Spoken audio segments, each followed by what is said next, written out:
Displacement is often seen as part and parcel of armed conflict, and many refugees leave their homeland due to war. Civilians suffer due to the violence inflicted during the course of a war, and whether they are directly targeted or not, we often see widespread fleeing from the theater of hostilities as a result. Refugees in armed conflict are therefore intricately connected.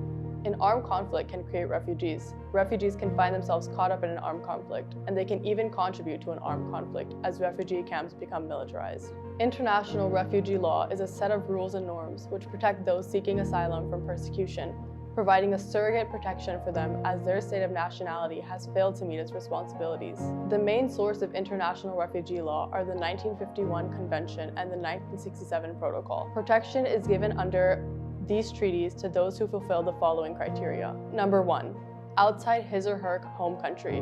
Number 2, a well-founded fear of persecution.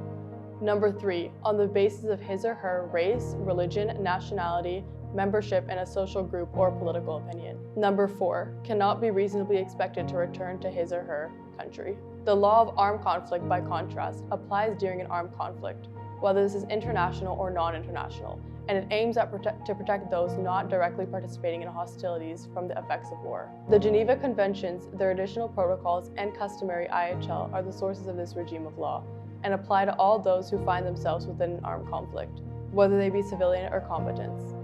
Refugees may be either of these, civilian or combatant, and IHL does include provisions which protect them. However, as we shall see in our next video, very few provisions of these regimes apply to refugees in an armed conflict.